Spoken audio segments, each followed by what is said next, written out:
Good morning, friends. Warm welcome to you from wherever you're listening in from. Today on our video post, we're going to continue to explore how we can understand more about the Dharma by paying attention to nature. And in fact, one of the definitions of Dharma, besides the meaning, the teachings of the Buddha, another one is nature, the nature of things, kind of how things naturally unfold. Or you could say how things unfold in a particular order. Here in the Northern Hemisphere, in about 11 days, the days are going to start getting longer, believe it or not. So those of you who love warm weather, hang on, relief is coming soon. Now, the days will start getting longer and the sun will start to slowly climb in the sky, but it's not going to be until the very beginning of February, end of January, beginning of February, till the weather actually starts getting warmer. In fact, between when the days start to get longer and the beginning of February, it actually gets colder out. And then, the days are getting longer and longer, suns are getting higher and higher in the sky, more and more solar radiation coming in. And then at some point, there's a tipping point and there's enough, solar radiation coming in, it's building up that it tips the temperatures and they start getting warmer. Now, what's the analogy? The analogy is, it can be that people start practice and there can be the excitement of finding the practice and, that deep resonating with it, something inside that says, I know this is true. I already knew it and now it's reminding me. Or those first retreats where, the experience of it can be, quite strong. And then, staying with the practice and then it kind of like settles in. It's like, maybe those experiences of that first retreat or two are kind of, I don't know, they're not really happening anymore. Or that initial brightness and excitement of starting to practice the Dharma kind of, that fades a little bit. And now we're just kind of going along day to day. And geez, doesn't feel like much is happening or really anything is happening. Or even, gee, it seems like I'm getting actually more neurotic or I'm suffering more. It's like, what's happening? What's wrong? Nothing's wrong. What it is what's happening is not detectable. Transformation is happening. Conditions are shifting and changing, but they're doing it slowly and they're doing it.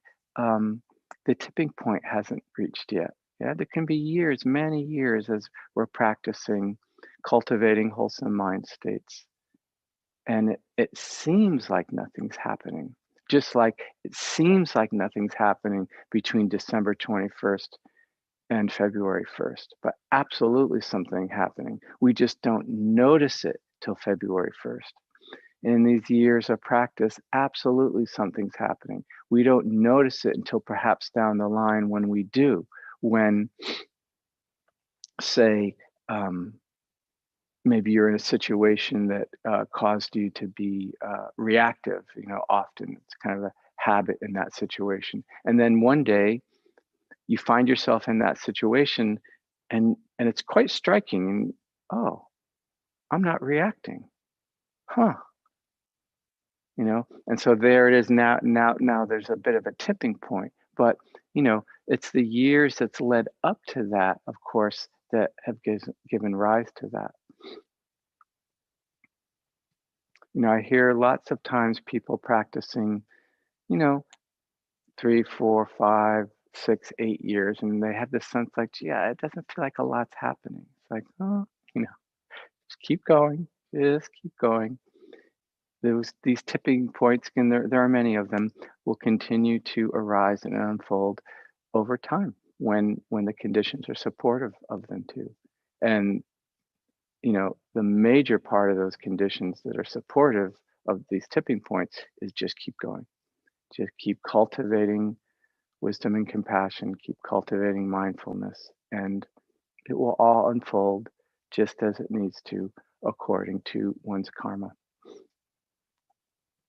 So when it's in the middle of January and you're freezing, remember, no, it's sun's getting warmer. It's just needs a little bit of time.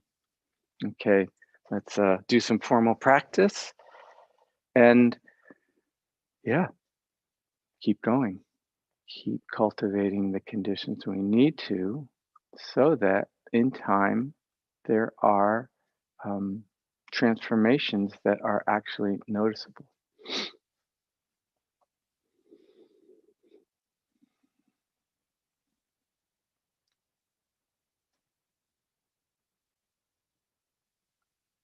I kind of like these first few moments of coming into the body and connecting with the sensations.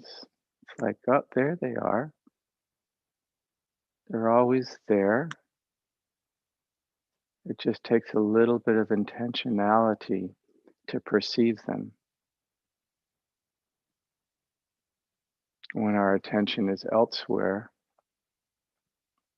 generally we don't feel them.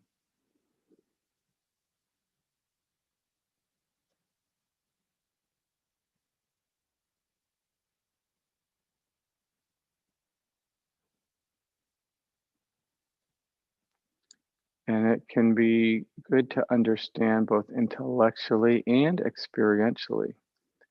Whenever we're feeling our body sensations, we're in the present moment. Those two things will always, always be happening at the same time.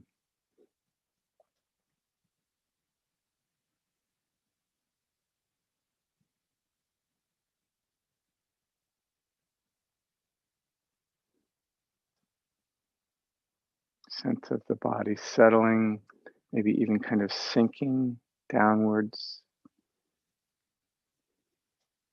yet the back rises up, even as the soft tissues and energy kind of sinks downwards.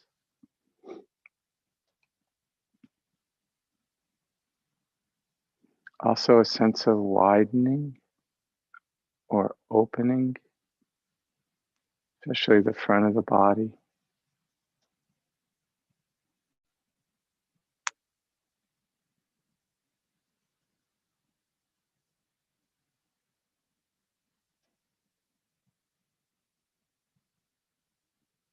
You might momentarily connect with the body where it's touching what's below it.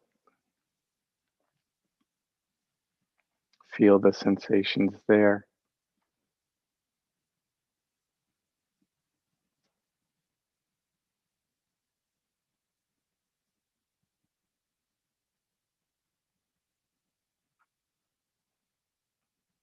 And then opening the attention wider, seeing if you can feel sensations throughout the whole body, even where it's not touching something.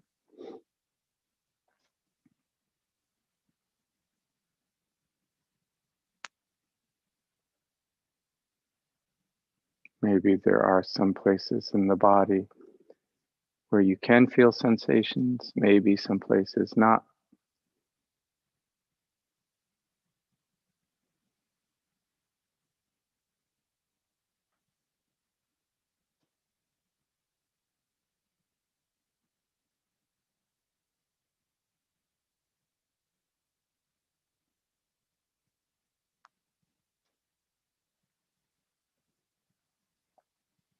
Letting the attention be wide and soft, receptive.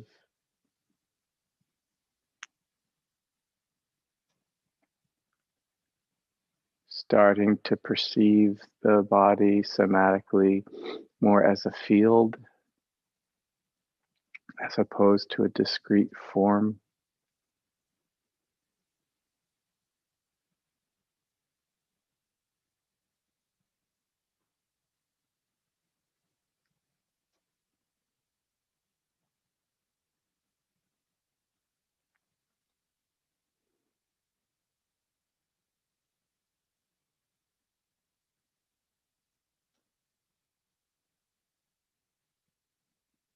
And then we can begin to notice sensations in the body that are associated with the in and out breathing. Feeling how those sensations that are associated with the in and out breathing can kind of mix and swirl with the sensations that aren't particularly associated with the in and out breathing.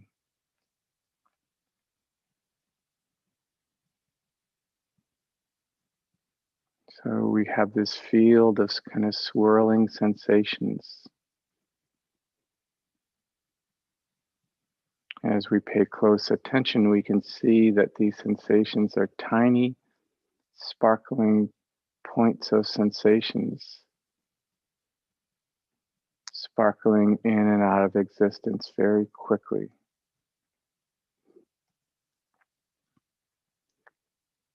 Sparkling like sunlight on the ocean surface, sparkling like fizzy bubbles on a carbonated drink,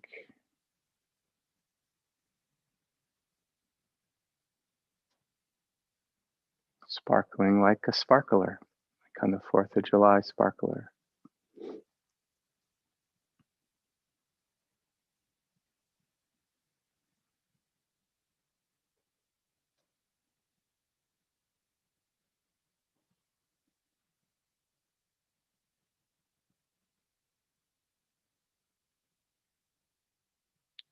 Sensations associated with the breath, sensations not associated with the breath, all mixing in this field of changing sensations. One field, the breath body.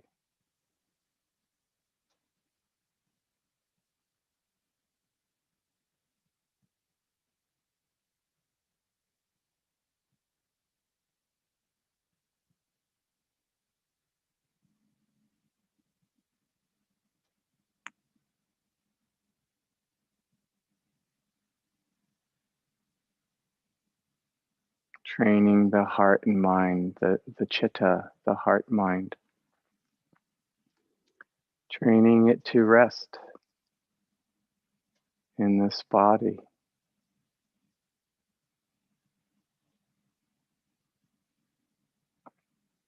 To not be pulled out into the outer world, the world of things, including thoughts, pulled out trying to find fulfillment.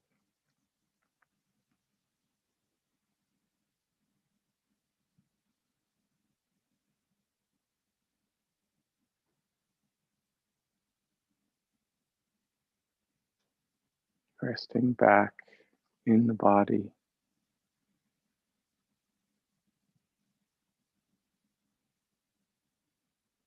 content,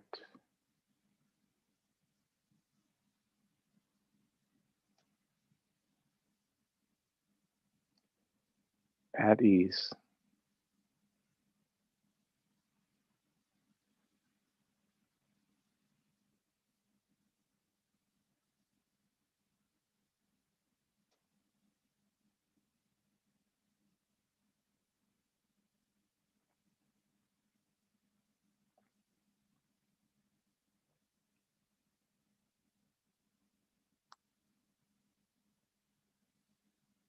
The heart mind is not perfectly trained. You can feel it starting to want to respond to these pulls, these seductions, particularly of thought. Think me. You'll enjoy thinking me.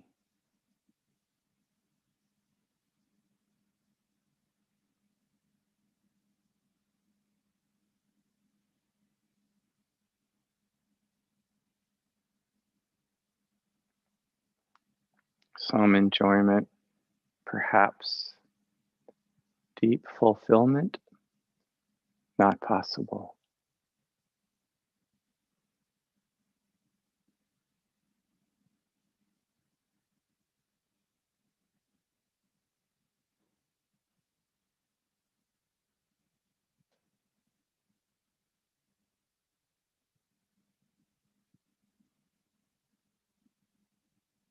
Connecting deeply with the present moment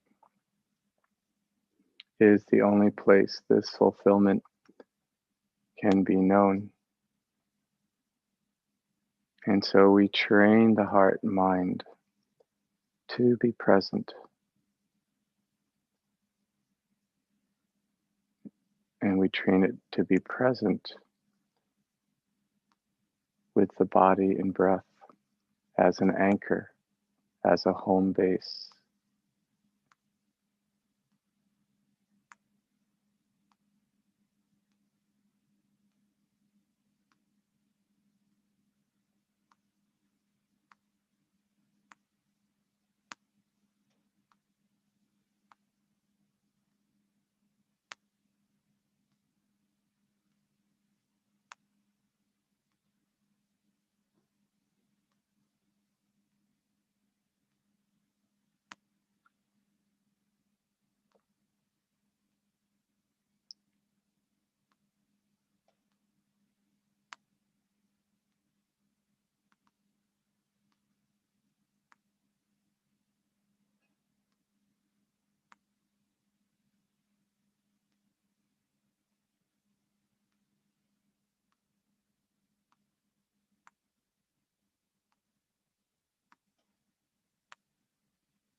May the merit of our practicing together benefit living beings everywhere.